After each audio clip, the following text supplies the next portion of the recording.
এই যে নতুনদের জন্য ওভারলক মেশিনে নিডেল ভেঙে গেলে, নিডেল না থাকলে নিডেল কিভাবে লাগাবেন। প্রথমে মেশিনের সুইচ বন্ধ করবেন। মেশিনের সুইচ বন্ধ না করলে নিডেল পাড়া লাগিয়ে যে কোনো সময় হাতে লাগতে পারে। পরে এটা খুলবেন, ঠিক আছে। এইটা খোলার পরে এই যে নিডেলটা, এটা হলো ওভারলকের নিডেল। ওভারলকের নিডেলের নাম হলো ডিসি, ঠিক আছে। ডিসি এটা হলো 11 নম্বর নিডেল। এই যে নিডেলের মধ্যে দেখবেন এখানে এক পাশে সোজা একটা আছে, ড্রেনের মতো আছে এক পাশে। এটা হলো নিডেলের বাউ পার্ট। আর নিডেলের অপর পার্টে যেখানে ড্রেন আছে, কিন্তু ওইখানে একটা খাস কাটা আছে। এই যে একটা খাস কাটা, গর্তর মতো একটা খাস কাটা আছে।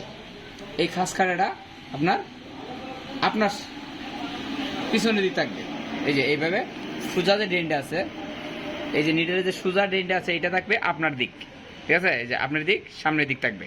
এইটা দিয়ে নিডেলটা যতটুকু যায়, এই যে নিডেল বার, এটার নাম হলো নিডেল বার। এই নিডেল বারের উপরে নিডেলটা যতটুকু যায় উপরে ধাক্কা দিয়া উপরে দিতে হবে। দেওয়ার পরে এই যে এলিঙ্কি থাকলে এলিঙ্কি নাট, ঠিক আছে, দিয়ে এলিঙ্কি দিয়ে এটা টাইট দিতে হবে। হ্যাঁ, টাইট দিলাম।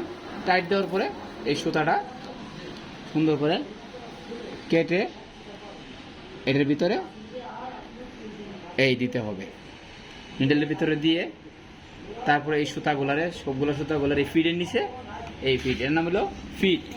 এই ফ্রেশার ফিডের নিচে, এর নাম হলো ফ্রেশার ফিড। ফ্রেশার ফিডের নিচে দিয়ে তারপর মেশিনের সুইচ দিয়ে তারপর এই যে এই সুতা সেলাই জন্য, ঠিক আছে।